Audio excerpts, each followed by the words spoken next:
이스라엘에 양대 종파가 있습니다. 종교적으로 사두개파와 바리새파라는 우리 오늘식으로 말하면 교파, 종파가 있습니다. 물론 그 외에도 에세네파라고 하는 파가 있지만은 항상 이 두 파가 서로 대립적인 상황에 있는 그런 종파입니다. 지난주에는 이 종파 중에 사두개파에 속한 사람들이 예수님을 시험을 했습니다. 예수님을 넘어뜨릴 생각을 하면서 예수님이 제대로 답을 할 수 없을 것 같이 그런 묘한 질문을 하잖아요. 세금을 로마 정부에 바쳐야 됩니까? 말아야 됩니까? 예수님께서 동전 하나를 가져오게 하시고는 거기에 로마 황제의 상이 한쪽에 있으니까 로마 황제의 상이 있으니까 이거는 로마 황제에게 바치고 하나님의 것은 하나님께 바치라. 사두개인들이 이제 예수님을 아주 교묘히 넘어뜨리라고 예상을 하고 했지만 결국은 이제 실패하고 물러갔는데 유대 사회가 이런 것에 아주 민감한 사회예요. 그래서 그게 금방 소문이 났습니다. 그래서 그 사두개파하고 반대파인 바리새파 사람들이 그걸 듣고 한편으로 기쁘게 생각을 하게 되죠. 왜냐하면 사두개파를 자기들이 항상 반대해서 싸워서 이기고 싶은 건데 예수님하고 해가지고 예수님을 이기지 못하고 예수님에게 당했다. 그런 식으로 이제 소문을 듣고 바리새인들이 한편은 쾌재를 부르면서 이제 자기들이 또 예수님을 시험을 하는 장면이 바로 오늘 나오는 장면이에요. 성경 구절에 그대로 사두개파의 이야기를 듣고 바리새파가 예수님에게 왔는데 그 중에 이제 한 율법사가 예수님에게 질문을 합니다. 계명 중에 어떤 계명이 가장 큰 계명입니까? 어떤 계명이 가장 중요한 계명입니까? 이 바리새파 사람들은 계명을 아주 중요시해요. 그래서 예수님 당시에 이 유대 사회의 율법 조항이 613가지였다는 걸 여러분들이 많이 들으셨을 겁니다. 근데 이 613이라고 하는 숫자는 248과 365를 합한 숫자입니다. 248은 사람의 몸에 있는 지체의 개수, 마디의 개수, 이거를 합한 것이라 그러고 365는 1년의 날수입니다. 그래서 계명 중에 이 유대인들은 248개는 나머지 365개보다 더 중요하다. 그래서 이것을 중시하고 또 나머지 뒷부분에 있는 건 좀 덜 중요하다. 그러면서 또 그러면 그 중에서 더 중요한 건 무엇이냐? 그래가지고 이렇게 전부 남발을 매겨가지고 중요하다고 생각하는 순서대로 계명을 그렇게 정해서 율법을 정해서 지키려고 하던 것이 유대 사회의 풍토였습니다. 그런 상황에서 예수님에게 와가지고 질문을 하는 거죠. 근데 예수님께서 그 바리새인들이 어떤 마음으로 예수님에게 나와 질문하는지를 많이 아시죠. 예수님을 시험하려고 하는 마음이 있는 것도 아시고 또 그러면서도 실제로 유대 사회가 더 중요한 계명이 뭐냐를 가지고 갑론을박하는 그것이 사실인 것도 아십니다. 예수님께서 이제 대답하신 내용을 우리가 오늘 봅니다. 하나님을 사랑하라. 이웃을 사랑하라. 그러니까 무엇이 큰 계명입니까?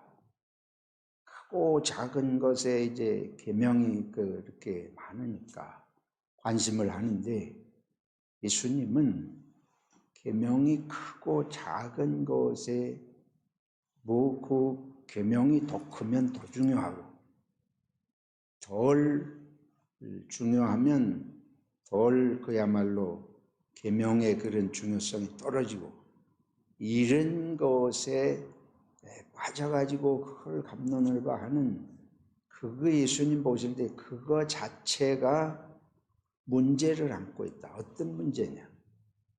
계명이 크고 작고 중요하냐 아니냐를 논하면서 계명 전체의 정신을 상실하고 있다고 하는 것입니다.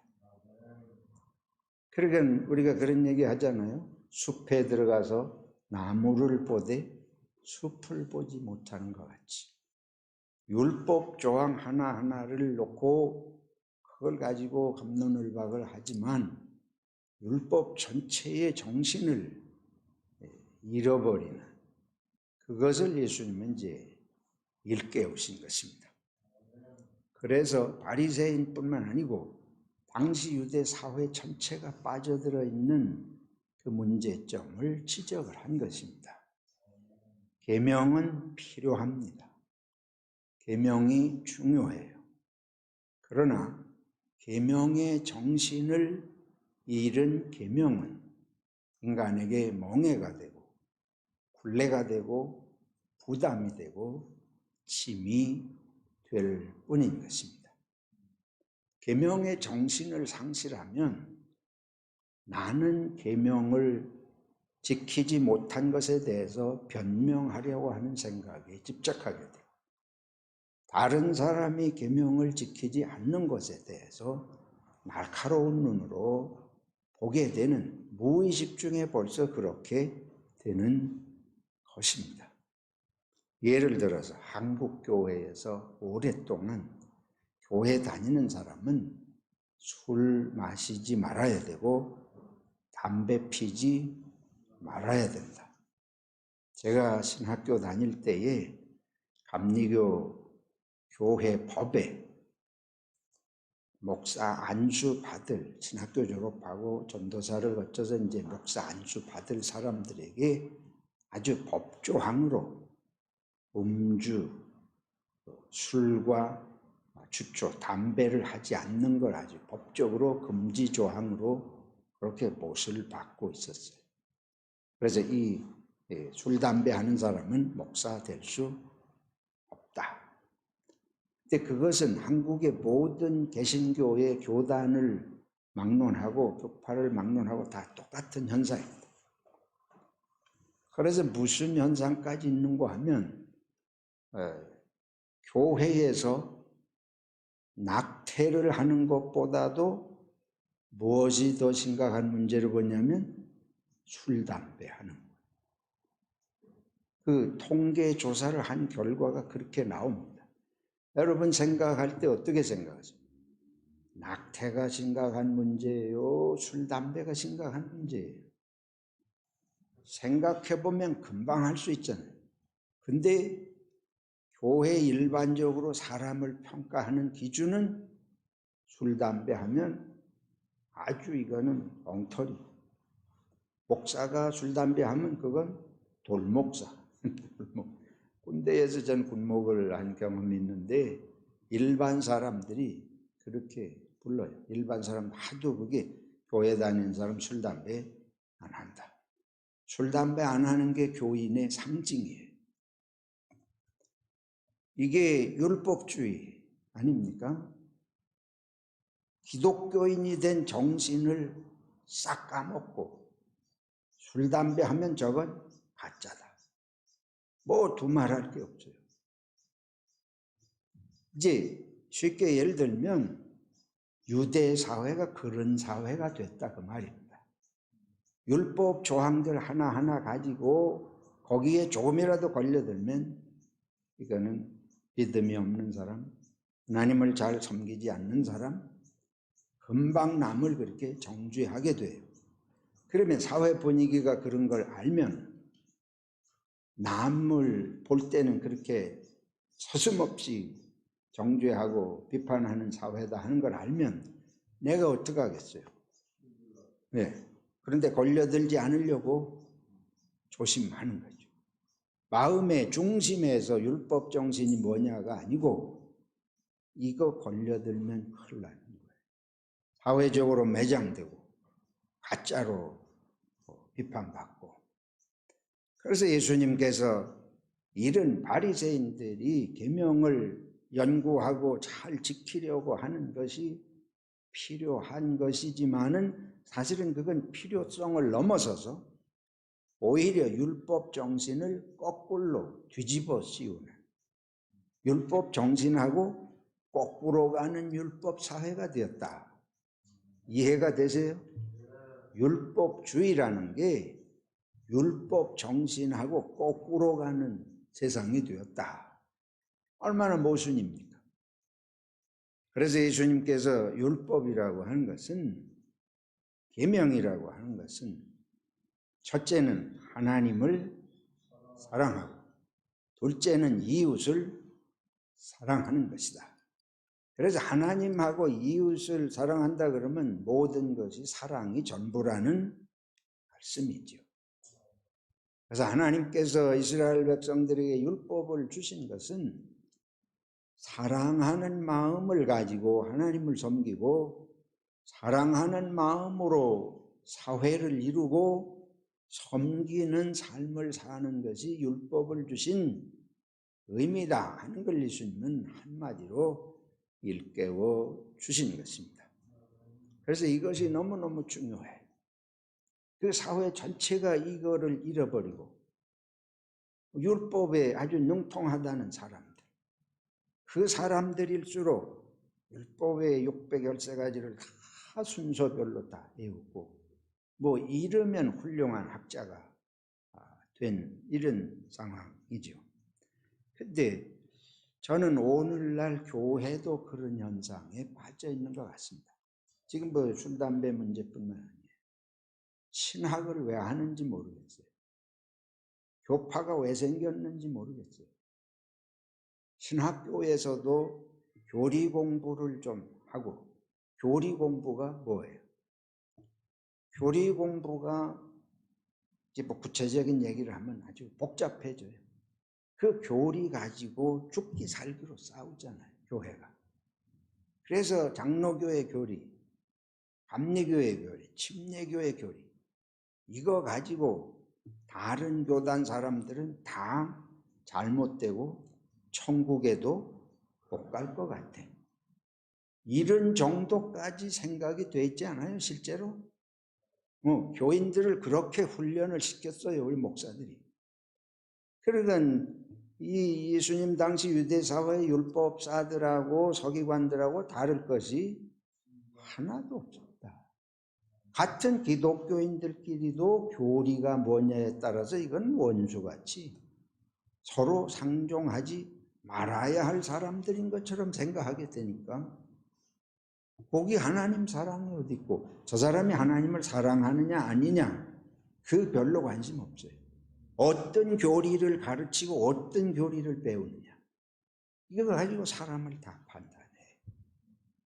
그래서 설교 뭐 조금 더 잘하는 것 같고 못하는 것 같고 조금 성경 얘기 더 하는 것 같고 어떤 사람은 뭐 세상 얘기 조금 더 하는 것 같고 이런 거 가지고 전부 판단하느라고 앉아요. 예배를 통해서 말씀을 통해서 사람을 판단하고 비평하고 그러기 위해서 그걸 또 들은 걸 이용해 먹기 위해서 교회가 그렇게 돌아가면 나는 예수님이 오시면 우리들 앞에서도 똑같은 말씀을 하실 것 같습니다. 교리 중에 무엇이 더 중요하고 덜 중요하고가 문제가 아니고 하나님을 사랑하고 이웃을 사랑하는 것이 중요하다. 그래서 이 교회가 사람을 사랑하지 못하게 자꾸 만들어요. 예를 들어서 이해하고 들으세요. 극단적으로 잘못 이용하면 또 오해의 소지가 있는데 교회가 동성애를 반대하죠. 저도 반대합니다. 옳지 않다고 생각하는 사람이에요. 그러나 우리가 그런 사람들을 미워하라고 하는 게 기독교 정신은 아닐 거예요. 그런 문제에 빠져 있는 사람들도 거기서 헤어나오게 하는 게 쉬운 일은 아니지만 그를 위해서 기도하고 그리스도의 사랑을 최선을 다해서 베풀어야 하는 건 우리의 본분인 줄로 믿습니다.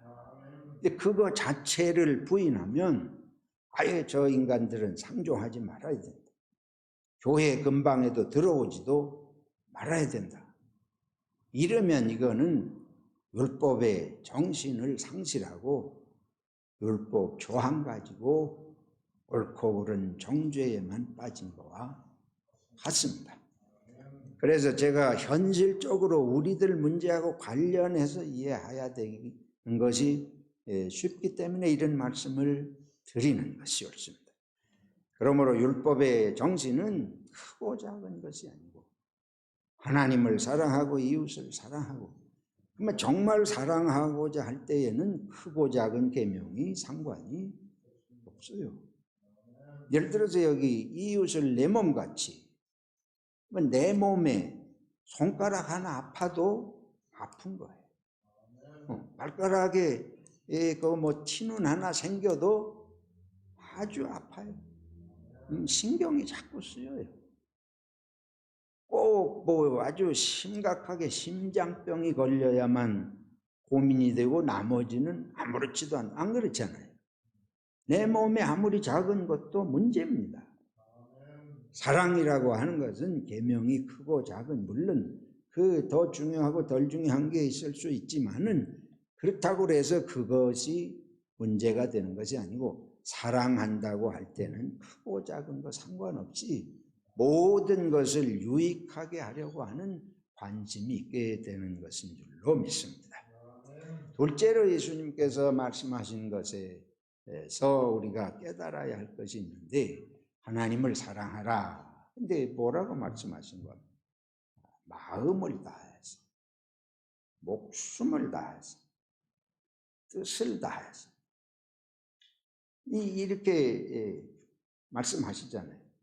마음을 다하고 목숨을 다하고 뜻을 다해서 오늘 본문에는 그렇게 나와 있습니다. 마가복음에 조금 하나 더 추가되어 있지만은 여기서 마음이라고 하는 것은 속마음을 말하는 거예요. 우리가 겉따르고 속따를 수 있잖아요. 마음을 다해서는 속과 겉이 하나님은 사람을 뭐로 보시지 않는다.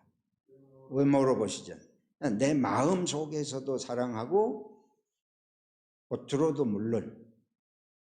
근데 우리가 살아가다 보면 속마음이 다를 때가 있잖아요. 솔직히 그런 일이 우리 많이 있잖아요. 근데 하나님 사랑과 이웃 사랑을 속이나 겉이나 한 마음으로 사랑하라. 목숨을 다해서 그건 더 설명이 필요 없어요. 이 목숨이라고 하는 것은 푸시케라는 말이에요. 이 푸시케는 히브리어로는 루아흐예요. 그건 호흡을 말해요. 숨 쉬는 거. 생명. 하나님이 사람을 흙으로 지으시고 거기다가 루아흐, 이 숨을 불어넣으셨다. 생명을 불어넣으셨다. 그래서 사람이 생명이 되었다. 제가 전에 죽을 때 거의 죽음에 임박할 때 경험을 했는데 마지막 순간은 숨을 못 쉬는 거예요. 이제는 숨을 쉴 수가 없어요. 오장육부가 숨 쉬는 것이 안 되는 거예요. 숨이 너무 가빠서 이제 죽었다.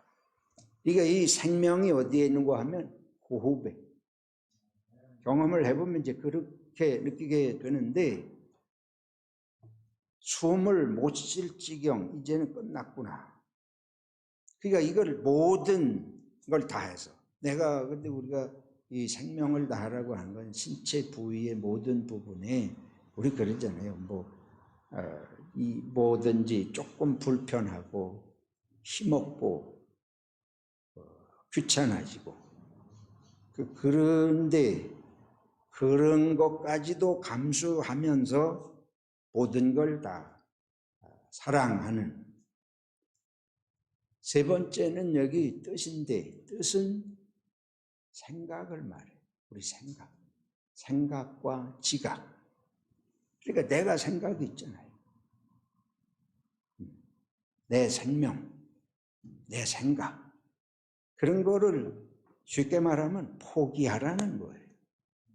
그러니까 마음을 다하고 목숨을 다하고 뜻을 다하라는 거는 내 속마음에 딴 생각 가진 거를 포기해라. 내 속마음은 딴 생각, 딴 마음 갖고 있는 걸 포기해라. 목숨을 다하라고 하는 거는 내 목숨이 먼저가 되는 거를 포기하라. 어떻게 그렇게 알 수 있겠어요? 근데 예수님이 이런 말씀을 이제 하시는 겁니다. 우선 그 뜻을 새겨보십시오.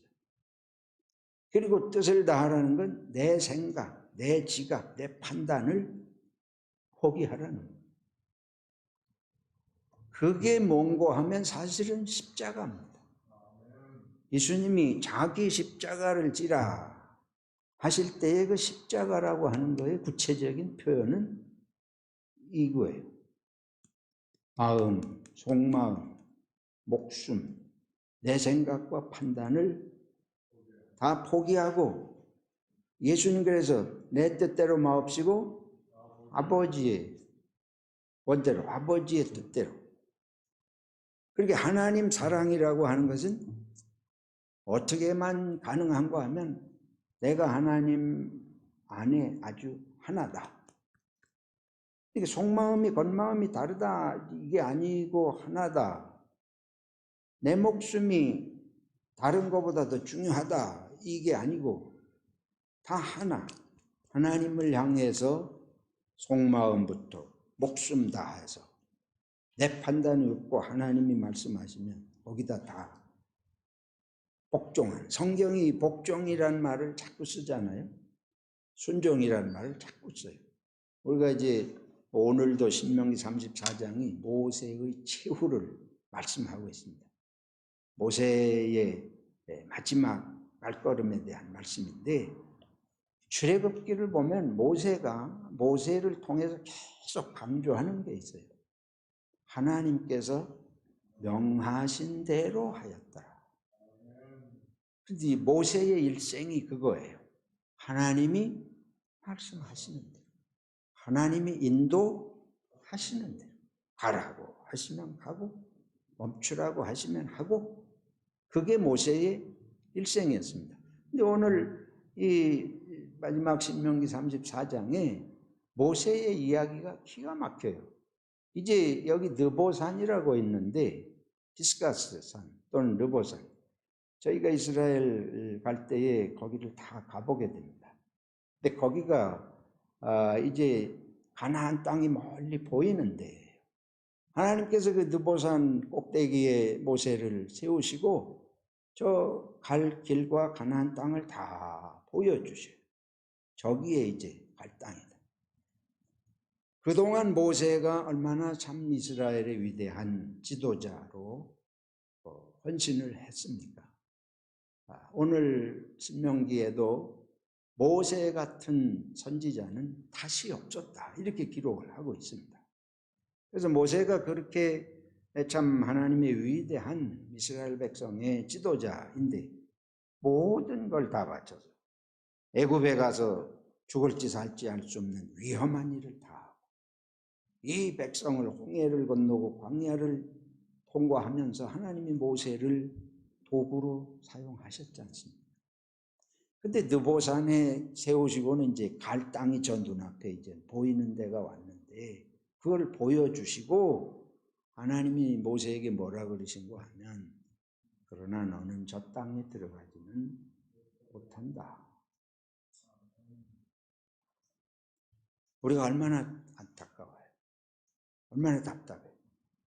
지금까지 이 백성을 인도해내는 일을 모세를 통해서 다 하시고는 막상 눈앞에서 그 땅에 들어가는 일은 모세에게는 못하게 하시고 거기서 멈추게 하시고 이제 이때부터 여호수아가 등장하는 거예요. 여호수아는 그냥 졸졸졸 따라다니던 시종인데 여호수아에게 바톤을 넘기셔서 우리 인간으로 생각을 하면 얼마나 어떻게 보면 억울하잖아요. 무엇을 말합니까? 하나님의 나라는 이런 보상을 받고 하는 나라가 아닙니다. 예수님이 십자가에서 그러셨잖아요. 하나님, 나의 하나님, 어찌하여 나를 버리셨나요? 지금 모세가 그 온갖 풍상을 다 겪으면서 온갖 원망을 다 들으면서 이제 여기까지 왔는데 하나님이 느보산 꼭대기에서 이제 모세를 버리시는 거예요. 그러시잖아요. 하나님이 가나안 땅에 들어가게 하시고자 하면 뭐 못하겠어요? 가나안 땅에 들어가서 그동안 모세가 수고했다 잔치를 벌이고 모세를 초대 왕쯤으로 세우든지 뭐 해놓고는 그 다음에 뭐 여호수아에게 물려주셔도 되는데 저 땅에 못 들어가게 여기서 버리시는. 세상에 정치하는 사람들이 왜 나라가 잘 안 되냐? 이게 논공 행상 때문에. 누가 대통령이 당선됐다 하면 거기 숟가락 하나라도 얹은 사람은 다 한 자락씩 다 해먹으려고 그래요. 만약에 자기가 대통령 당선되는데 뭐 한 가락 했는데 그 정부에서 자기를 안 써준다. 그러면 욕을 바가지로 하고 배신하잖아요. 그게 세상입니다. 근데 여기 모세를 통해서 보여주시는 것, 예수님의 십자가를 통해서 보여주시는 것, 그게 바로 마음을 다해서, 목숨을 다해서, 뜻을 다해서 오직 충성하고 하나님을 사랑하는 모습을 실제 이 일문들을 통해서 우리가 볼 수 있습니다. 바울 사도의 말씀도 마찬가지. 오늘 우리가 데살로니가전서 2장 1절을 읽었는데 바울 사도께서 데살로니가 교회에 이렇게 편지를 써 보내죠.